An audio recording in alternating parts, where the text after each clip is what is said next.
नमस्ते सदा वत्सले मातृभूमे त्वया हिन्दुभूमे सुखं वर्धितोऽहं महामङ्गले पुण्यभूमे त्वदर्थे पतत्वेशकायो नमस्ते नमस्ते। अब तुम्हारे हवाले दिल्ली साथियों, कहकर केजरीवाल जी निकल लिए। केजरीवाल को मैं जब से देख रही हूँ ना शेरिन, सिर्फ आई मी माई सेल्फ वाली राजनीति है। मैं ये बन जाऊँ, मुझे ये मिल जाए, मुझे सब कुछ दे दो, मैं तुम्हारा इस्तेमाल करता रहूँगा। और इस्तेमाल करके अब मुख्यमंत्री की कुर्सी पे बैठकर मनीष सिसोदिया की शक्ल देख लीजिए आप, शर्म नहीं आती है इन लोगों को। हमें देखकर उनकी शक्ल शर्म आ जाती है, लेकिन उन लोगों को शर्म नहीं आती है। शेरिन एक जगह नहीं छोड़ी जहाँ लॉकडाउन में, जहाँ अपना पोस्टर ना चिपका दिया हो, जहाँ पर ये लोग वो भी सैनिटाइज भी करा रहे थे ना, उस मशीन पे भी अपने बड़े बड़े पोस्टर लगा रखे थे। शर्म आनी चाहिए। पहले अपने मजदूरों को भगाने का काम किया, सारे मजदूर भगा दिए। ये जो पूरे देश में आप देख रही है ना, बच्चा नंगे पैर चल रहा है, सारे मजदूर नंगे पैर चल रहे हैं, यहाँ पर हम रो रहे हैं, यहाँ पर हमारी आंखों से आंसू गिर रहे थे शेरिन। लेकिन ये सब लोग क्या कर रहे थे? इन्होंने पहले भड़काया मजदूरों को, देखो तुम्हारे लिए बस लग गई है, उत्तर प्रदेश सरकार ने बस लगा दी है। इन्होंने भगाया, फिर पूरे देश में मजदूरों में अराजकता फैलाई कि निकलो निकलो, सब भागो सब भागो। ये काम किया इन्होंने। और जब दिल्ली का मजदूर, जिसको सच में रोटी की ज़रूरत थी, जब वो चला गया शेरिन, तो इन्होंने क्या किया कि हम 71 लाख लोगों को, मेरे पास पोस्टर है इनका, इनकी जो लाइव डिबेट वो थी, इनकी पीसी, वो मेरे पास पोस्टर है, और पीसी का वो भी इंटरव्यू। मैं आपको कह रही हूँ कि 71 लाख लोग क्यों दिल्ली में, क्या सारे भिखारी रहते? लॉकडाउन की वजह से भी क्या सारे गरीब हो गए 2 दिन में? झूठ पर झूठ, झूठ पर झूठ, झूठ पर झूठ, कितना बर्दाश्त करेगी जनता? फिर बिल के मामले में आप देख लीजिए, वहाँ भी 0/0। मैं कह रही हूँ कि हमसे इतनी बड़ी गलती हो गई जो हमने केजरीवाल को चुन के बिठा दिया दोबारा। हमने सोचा था शायद शरीफ कुछ आगे अच्छा करके दिखाएगा जनता के लिए, लेकिन जनता आज दिल्ली की ठगी हुई महसूस कर रही है। आज जनता के पास कहीं जाने के लिए नहीं है। किससे कहे, किससे गुहार लगाए आप बताओ शेरिन? मंदिरों ने, गुरुद्वारों ने, एक एक जो देश का नागरिक है ना, जो दिल्ली का नागरिक है, हर कोई हेल्प कर रहा है किसी ना किसी की, केजरीवाल जी को छोड़ के। बिस्तर कितने बोले थे? 30,000 बेड तैयार हैं, 30,000 बेड तैयार है। 6,000 लोगों को तो तुम रख नहीं पा रहे हो। और कितना बढ़वा दिया? शराब से पैसा आ जाए, दिल्ली के नागरिक मर जाए चाहे, कोई फर्क नहीं पड़ता। मैं शर्मिंदा हो रही हूँ शेरिन, और मैं बोलना तो बहुत कुछ चाह रही हूँ, लेकिन मैं सोच रही हूँ कि बेशर्मों को बोल के फ़ायदा तो होना नहीं है। इसके लिए दिल्ली वालों को आगे आने वाले समय के लिए तैयार होना पड़ेगा। सुझाव तो वो हमेशा मांगते और करते अपने मन की हैं, तो हम तो सुझाव दे रहे हैं कि आप सत्ता छोड़ दो। छोड़ देंगे क्या शेरिन? सुझाव मांग रहे हैं ना। और हम तो सम्मानित 20 साल से मैं जनता की सेवा कर रही हूँ, मैं इतने सारे लोगों का दिल्ली का नेतृत्व करते हुए बोल रही हूँ, सरकार छोड़ दो। छोड़ दोगे क्या? नहीं छोड़ोगे ना। तो मैं आपके माध्यम से कह रही हूँ कि उल जलूल बातें करके सिर्फ टाइम पास कर रहे हैं।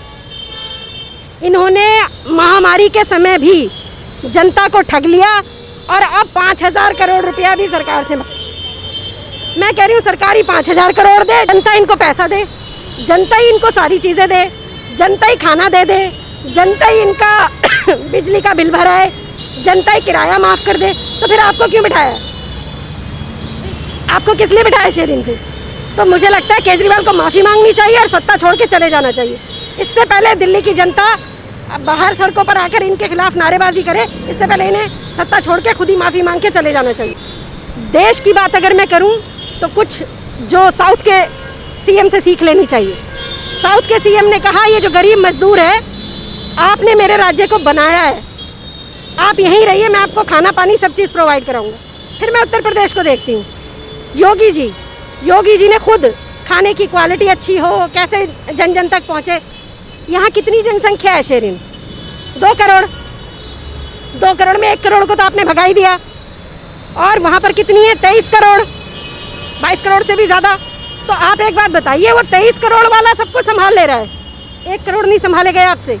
शर्म आनी चाहिए केजरीवाल को। और वो सिसोदिया कौन सा मुँह लेके आ जाते? मैंने आपको एक पोस्ट भी डाली थी, अगर आपको याद हो शेरिन, अपने मज़े ले रहे हैं घर में बैठ के, कार्यकर्ताओं का बर्थडे मनाया जा रहा है। मजदूर पैदल चल रहा था शेरिन, जख्म दिखा रहा था अपने, और ये बर्थडे मना रहे थे।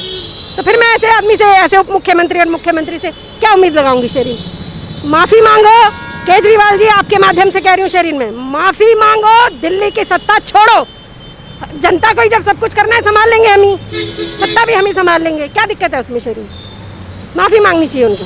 अच्छा, लेबर की ये वाली जो दयनीय स्थिति आज यहाँ पर हम देख रहे हैं, क्या ये 2014 से हुई है शेरिन? 50-55 साल आपने राज करा, मजे करे, रोटी तोड़ी और मजेदार कुर्सियों पर बैठ के मलाइयाँ खाई, और आप कह रहे हो कि 6 साल में मोदी जी आप सब कुछ दे दो। वो व्यक्ति देश के लिए भी लड़ता रहे और इन ये घरेलू जो है ना उपद्रवी, इनसे भी लड़ता रहे। तो ये सारे मोदी जी के पीछे पड़े हुए कि हाँ इतने बड़े बड़े काम कैसे हो गए। शेरिन 370-35 है, बहुत बड़ा काम। जो अरुणाचल प्रदेश है, आप देखिए लद्दाख, सड़कें बनाने का काम बहुत बड़ा काम है शेरिन। हिम्मत भी नहीं होती थी। ये फिर मैं कहूँगी कि गांधी परिवार हाथ जोड़ के खड़े हो जाते थे और कहते थे कुछ भी ले लो लेकिन झगड़ा मत करो और हमें माफ़ करो। कम से कम मोदी जी आँख में आँख मिलाकर लड़ तो रहे। देश की जनता तो हमेशा देश के साथ ऐसे ही खड़ी रहती थी, लेकिन नेतृत्व करने वाले कमज़ोर थे। असदुद्दीन ओवैसी को तो मैंने आपको बताया, भ्रष्टाचारियों की दुकान शेरिन बंद। जितने ये माल काटा करते थे, अरे वो जो शहीदों के लिए मुंबई में बिल्डिंग बनी थी ना, उस बिल्डिंग में भी अपने अपनों को ही दे दिए थे सारे फ्लैट।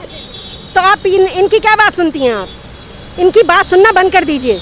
और मैं कोई मोदी जी की प्रवक्ता नहीं हूँ, लेकिन एक व्यक्ति जो हमारे देश का प्रधानमंत्री अगर ऐसी अच्छी चीज़ें कर रहा है तो देश के एक एक नागरिक को खड़े होकर शेरिन उसे सैल्यूट करना चाहिए। इसलिए कि आज हमारा देश चाइना को आंखें दिखा के पीछे भगाने की हिम्मत है उसके अंदर। आज हमारा देश अमेरिका का राष्ट्रपति पूछता है दवाई हमें दे दोगे? आज अमेरिका का राष्ट्रपति पूछता है इसके बारे में जो महामारी है हमारी मदद करोगे? क्या आप और हम कभी सोच सकते थे?